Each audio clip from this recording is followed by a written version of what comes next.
we are here in the middle of the street at Tapulous with who? Jessica Kahn. I'm Director of Engineering here. Cool. Okay, so we'll go inside. Maybe it's will be a little bit better. Maybe, yeah. So maybe we can you can show us here. Give us a tour. Sure. So these are the Tapulous offices. We have a little front room here where Bart is working on plugging in our television. We have a cool little display of album art for all of our games that is often running there. And then this is where the magic happens, so they say. No, this is where everybody works. So Sean Fannin, who's got his back to us right now, runs our back end.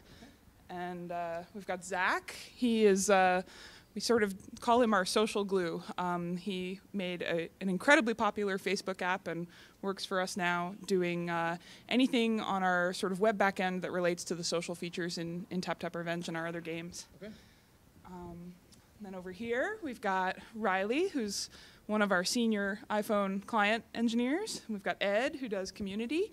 So if you file a bug or have a complaint or are talking to us on Twitter, you're probably talking to Ed. Then we have Brian, who is another pretty senior iPhone client engineer. And I should note, Riley and Brian and myself are all Apple alums. So between the three of us, we've got about 25 years of Apple experience. And then back here at the last table, we've got Andy, who's interning with us for the summer from UMich. And we've got Ernest, who is one of our fantastic designers. So, and then Bart just sat back down at his table. He's a founder here. Give us maybe a little story about the company. Okay, well, Tapulous is a little over a year old. We had Tap Tap Revenge in the App Store when the App Store launched last July. And I think as of last week, we now have 13 apps in the App Store. Many of them are related to music rhythm stuff and sort of branched off of Tap Tap Revenge, but a bunch are other little social apps. There's a photo collage one, fortune cookie, friend book, stuff like that. For Tap Tap Revenge, you have some deals with some people from the music industry, right? Sure, yeah. We work with, I think, most of the major labels and some indies as well. I think we just had a press release last week about a partnership with Universal. Okay. So we have good relationships with the record industry. That's very cool. So the company is obviously focused on games, but actually more on community games, right? Correct. That's increasingly our focus. I think when Tap Tap Revenge first came out, it was a little more about playing on your own. But once we shipped, it was probably Tap Tap 1.5, I think, that had the online play. Once we shipped that, we started to really focus more on bringing community into the game. And Tap Tap 3, which will come out sometime this summer, is really refocused on sort of playing with your friends and having status in the community. Yeah. And on this one, you're really using a lot of the iPhone OS 3 things, right? Certainly, yes. You may have seen that it was in fact on Monday, before the OS 3 was shipped, that our first OS 3 feature went out, which was push notifications. Okay. So when you challenge a friend, you get a push notification if you're on OS 3 about the fact that they've been challenged. And yes, we'll be using a bunch more OS 3 stuff in our coming releases. Which is, by the way, is today. Today the OS is released. Correct, right. It's a big day for you then. Yeah, we're excited. We partnered with a company called Urban Airship to do our push notifications, and so we're watching with them on our back end to see sort of the ramp up of how many push notifications are going through both of our servers. It's exciting. Okay. I saw your talk at the Stanford University. I'm a big fan of this course, which was really interesting, and you talked about the Scrum methodology you use, right? Yeah, well, so I'm far from a Scrum religious person, but I did a little bit of reading on different ways to sort of manage teams and manage projects, and I picked and chose sort of what would work best for us, because we want to be really flexible here. We're a little startup, and so putting in too much process is going to bum people out and kind of drain the creativity.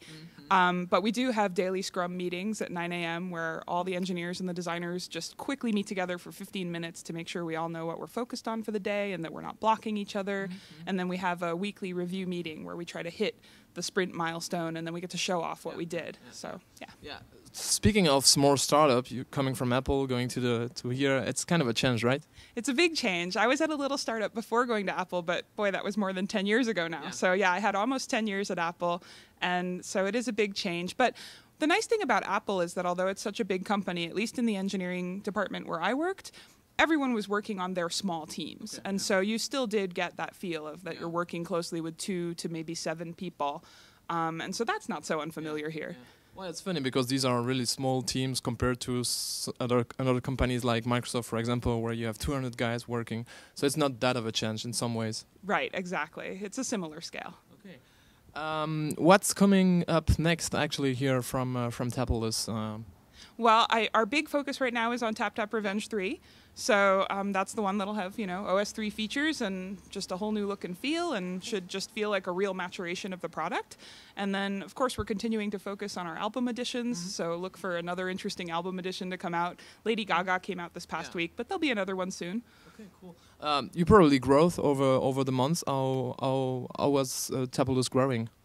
Well, Tapulous is growing fantastically. When I joined, which was about mid-October, we had 2.5 million unique devices on our network, and we were really excited about the potential of hitting 3 million by Christmas. And it was just a couple weeks ago that we hit 13 million unique devices, and so that's 10 million more since October, so it's pretty exciting. That's funny. Do you have any feedback from the, let's say, big gaming companies, how seriously they take the iPhone? Because I think at the beginning nobody was taking the iPhone as a serial gaming platform, but in the meantime, some of them should be afraid. Well, I do think that iPhone and iPod Touch in particular as a gaming platform took everybody by surprise. I think it even took Apple by surprise, is my suspicion. But, it did take several months for people to wake up and realize that these were relatively inexpensive devices that have really high-powered processors and graphics cards in them. But everyone's woken up now. So I wouldn't paint the big gaming companies as needing to be afraid of us. And in fact, it's just there's a lot of healthy competition in the environment right now. But it's funny that most of them didn't really came to the iPhone. It's true, although I think they're coming in increasing numbers. So, as I said, I think it's getting quite a bit more competitive out there. Okay, so I wish you guys a lot of luck. I guess it's going to be a pretty exciting 2009, the rest of it. Absolutely. We're thrilled, and so we look forward to shipping some more exciting games to you guys. Thank you. Thank you.